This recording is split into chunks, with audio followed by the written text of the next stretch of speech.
Frères et sœurs bien-aimés dans le Seigneur, après avoir vaincu avec le Christ le désert, la marche qui nous conduit vers la pleine réalisation de notre vie en Jésus-Christ,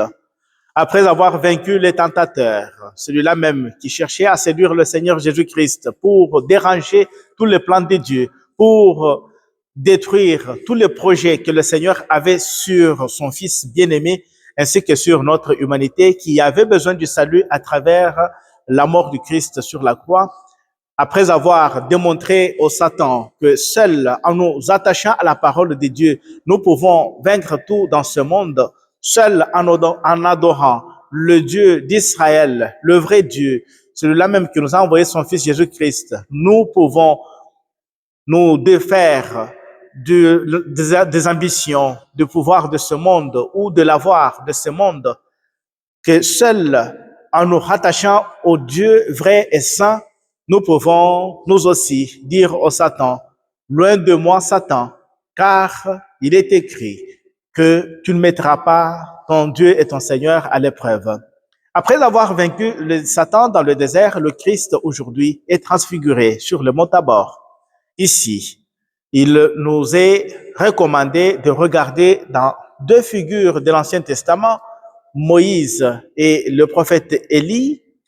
comme ceux-là qui viennent faire la remise et reprise avec le Christ pour lui dire, voilà, nous t'avons annoncé dans la loi, nous t'avons annoncé dans les prophètes, maintenant c'est ton tour. C'est toi que nous avons proclamé que tu es le sauveur du monde. C'est toi que nous avons proclamé que tu es celui qui amènera le peuple d'Israël vers la terre promise, celle que nous présente Saint Paul dans la deuxième lecture où il nous dit notre citoyenneté est au ciel. C'est au ciel où nous avons la nouvelle Jérusalem, la vraie Jérusalem, où chacun de nous retrouvera sa place à côté de notre Dieu.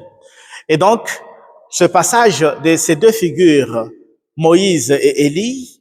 a démontré à suffisance que en Jésus-Christ,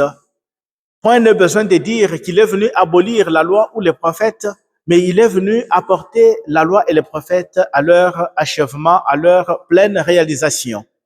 Et devant lui se trouvent trois de ces apôtres qu'il s'était choisis pour faire cette expérience de la transfiguration. Pierre, Jean et Jacques, ils sont témoins, ils ont vu Jésus parler avec Moïse, ils ont vu Jésus parler avec Élie, mais sans savoir de quoi il était question.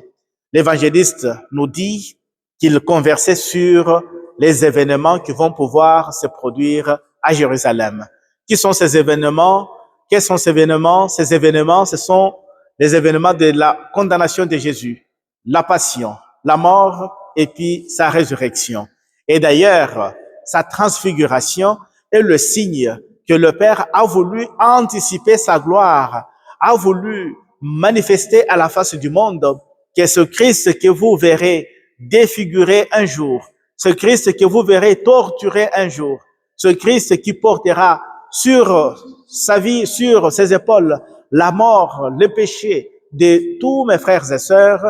de tous ces frères et sœurs que nous sommes, ce Christ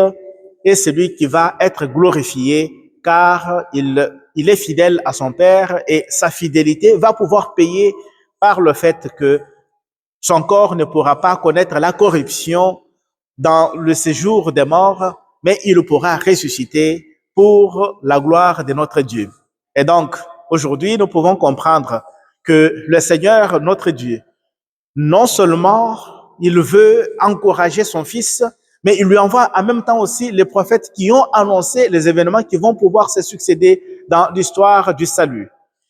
Et en même temps aussi, devant lui, il lui met ceux qui vont pouvoir, par la grâce de l'Esprit Saint, prolonger cette annonce de la victoire du Christ sur le péché, sur la mort. Donc, ses propres apôtres. Et la voix du Père s'est fait entendre. Le Père dit, celui-ci est mon Fils bien-aimé. Celui-ci est mon Fils que j'ai choisi. Écoutez-le.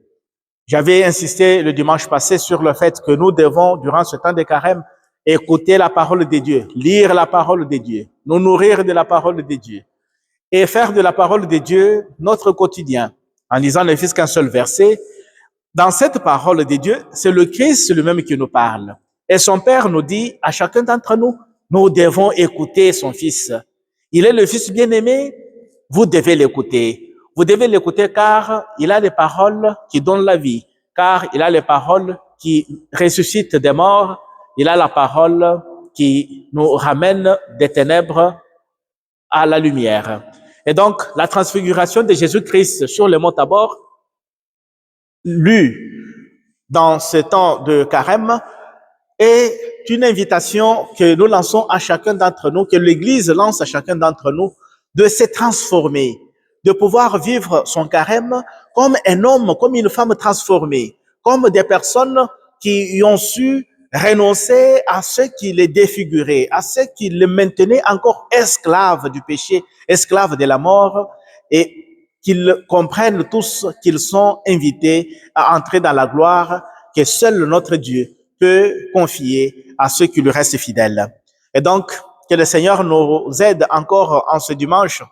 Nous ne sommes qu'à la deuxième station, donc, de notre marche, qui va durer 5 stations, je dirais. Alors, à ce stade, tout ce que veut le Seigneur, c'est qu'en contemplant le Christ transfiguré, même quand nous allons le contempler torturé, défiguré, que nous n'ayons pas peur, que nous continuions à maintenir notre espérance et notre confiance en lui en nous disant, comme la Vierge Marie, qui avait reçu dès le premier jour où elle avait accueilli dans sa maison l'ange Gabriel, l'ange lui avait révélé, celui qui naîtra de toi sera le Fils du plus haut. Il sera le Fils de Dieu. Alors, nous aussi, nous pouvons dire, étant fils du Très-Haut, étant fils de Dieu,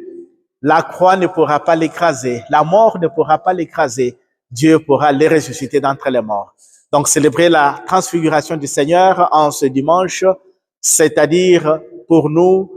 confesser notre foi dans le mystère que Dieu a placé dans son Fils Jésus-Christ et surtout dans la gloire qui va pouvoir se manifester d'ici peu lorsque nous allons pouvoir sonner nos cloches, lorsque vont retentir les instruments de musique dans nos églises pour pouvoir célébrer la plus grande victoire que Dieu ait donnée à son Fils ainsi qu'à nous-mêmes, car dans notre baptême, c'est dans sa mort et sa résurrection que nous sommes tous insérés pour pouvoir vivre dans ce monde comme des hommes et des femmes transfigurés, comme des hommes et des femmes ressuscités.